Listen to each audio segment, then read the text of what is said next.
Hi. The film I'll be talking about today is Slacker. This film came out in 1990 and was directed by Richard Linklater. Normally, at this part, I would tell you who stars in the film. I don't have to do this with this particular film. It has no star, no main character, no anything. I had not even seen any of the characters that are in this film, I've never even seen before. We don't even get to know most of the characters that appear in this film's name. So that makes this part of the job a lot easier for me. I don't have to list the cast this time. This film truly is one of the most innovative films I've ever seen in the way in which the story is told, and even figuring out what the story is. It sounds contrite to say, oh, I've never, or cliche, I guess, to say you've never seen it. And I know I've said this about some other films, and I've never seen a film told in this manner, in the method that Linklater uses. I just saw it a few days ago. I was a fan of Richard Linklater. I loved Before Sunrise, Dazed and Confused, drawing a blank, Bernie, some of the Boyhood. He's a great director, not just a great director, but a great storyteller, because he writes his films, a lot of them. And he has an affinity and a grasp for Texas in the way that Woody Allen did for New York, or John Singleton does for LA. And I have always been interested in Austin, Texas. It's like this creative melting pot that so many people talk about. This film takes place in Austin, Texas.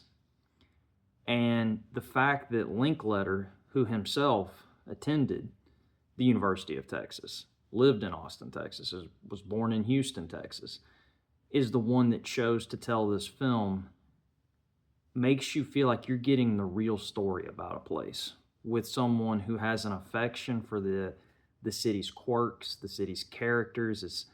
It's just everything that makes it unique. And in a way with an affection that's not mawkish or sentimental. He gives you the unvarnished look at his city, but his love for it still comes through. And when I turned to watch the film the other day, it starts off with Linklater. And then he gets in this cab and gives this meandering monologue about whatever we choose to do in life, the other thing that we chose not to do becomes its own reality. And as I'm sitting there listening, I'm kind of really trying to wrap my mind around that. Like, well, that's true. I've never thought of it like they's getting off on this like psychological tangent, and the cab driver just looks straight ahead and says nothing. And as I'm watching, because I've never seen it, and I didn't want to watch anything about this film because I had heard that it was a great film, and I kind of wanted to go in cold on this one. And I'm thinking, okay, this is going to be kind of weird to see how they flesh out this character in the film. Then I realized real quick, that was the end for that character. And then we're off on this character. Then we're going here. Then another character would come into the shot. Now we're going with them. Now, it was almost like when you see a race and they pass the baton. That's what this felt like. And when I realized that's the story that they're telling here. This is not a tight story of this is where we start, this is the obstacle we encounter, this is how we have the resolution at the end, these are the people that you're going to get to know. They're throwing out that traditional style of storytelling. You're going to get to meet so many different bohemian characters in Austin, Texas, and you get about 10 to 15 minutes with each one. And the way that he does it, how somebody just comes in the front, and now we're off on this story. The only other film I can think of where when I watched it, I was knocked out by the style of storytelling, the way in which they delivered it, was Robert Altman's Nashville. Because I went into that expecting the formulaic kind of storytelling. I expected it to be good, and then realized that it was anything but that. It was just like little vignettes. And it was not the type of storytelling that panders to the audience. It kind of rewards you for being smart or being willing to think outside the box. It kind of forces you as a viewer to up your game. And I always admire filmmakers that are willing to do that. And what I love so much about this particular film with that style of storytelling is I myself am a voyeur. I think that's what I love about movies. I love people watching. I love being a fly on the wall. And with this, I didn't just get to know this character. I got to ride along. It was like being the ball in a pinball machine. I just got to go here, here, here, and wherever Linklater was going to take me. And it really was that thing of, as a viewer, I'm sitting there watching it, feeling is like I just got to spend a day, or I'm getting to spend a day in Austin, Texas. And I get to go with her, with him, with this couple. Okay, now we're going here, now we're going there. I'm getting a little bit of everything. And not only am I getting all this stuff, the way that it's being fed to me is creative, is funny, is, breaking boundaries, transcending the typical type of storytelling that we see in film. And the only person in this film of any real fame at this time was the drummer from the group the Butthole Surfers, Teresa Taylor. She's the one trying to sell the pap smear.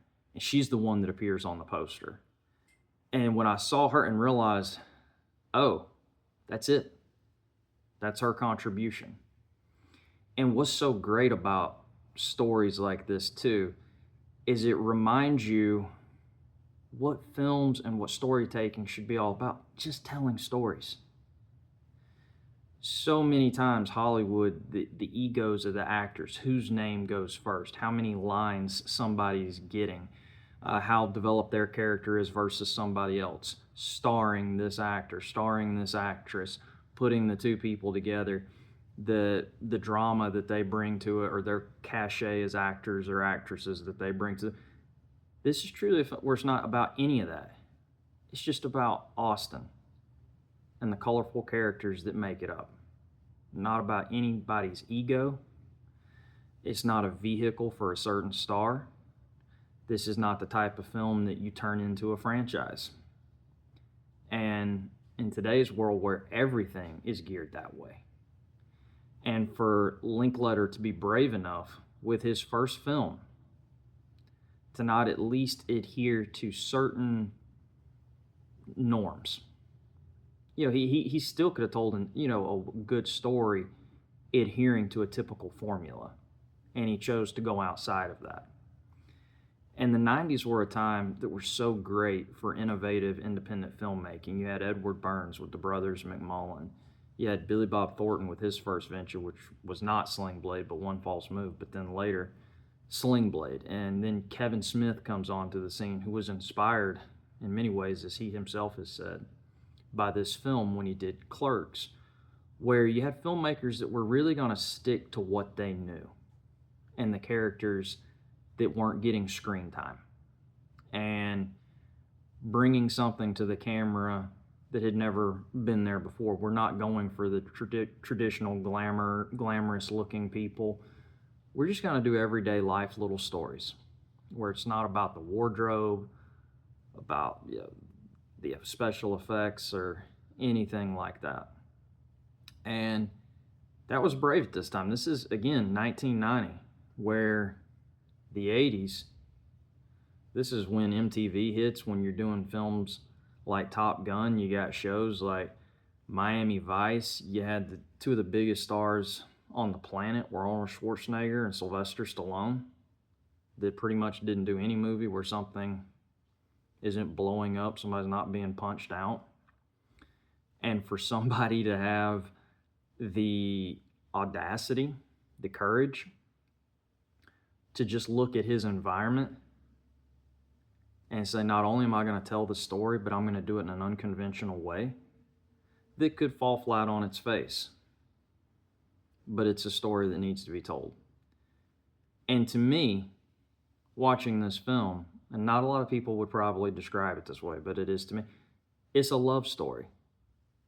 You feel when you watch this movie, Slacker, you feel Linklater's love. Not, as I said earlier, not in a mawkish or sentimental way. but that he understands what a great city Austin is. And he also knows what makes it great. It's people. Their quirks, their ticks, everything about them, the things that make them eccentric. And he's giving them their time. And for somebody like me who's never been to Austin, Texas, this was the next best thing. And even now, if I'm able to go, it'll be the Austin of today. But with this film, I felt like I got to know what Austin was like in 1990. And I'm grateful for that. And to see the type of characters that made it up, the people that gave it its heart and soul. And there's so many people out there whose stories deserve to be told that just never do, unless it's something that can, be turned into, a trilogy, or that, has some sexual innuendo or some type of gross out comedy. They're not going to greenlight it. And it's always, I don't want to say, I'm searching for the word, and it's not, okay, it's reassuring. That's the word. I was going to say edifying, but edifying was completely inappropriate for this. It's reassuring when you get cynical after seeing so much garbage that comes out now. And not saying it didn't come out then, but now there's just such an abundance of it. And you can start to think that you yourself, maybe you're just a cynic, maybe you're a snob, maybe you're just one of those that hates everything that comes down the line. And then you'll see a film like this, and you think, no, my standards aren't too high. I can still love a film. I can still get passionate enough and want to go on YouTube and run my mouth about something because it's just, I don't know how not to when I see something like this. And it makes you realize that it's not you, that there is a lot of garbage out there, and that it is worthwhile to have high standards when it comes to this, because there's so much more that we can get out of films than what we're offered 95% of the time. So it does remind us to keep looking, keep our standards high, and to never just settle for less when there's this type of quality of work out there that can be made. Until next time, thanks.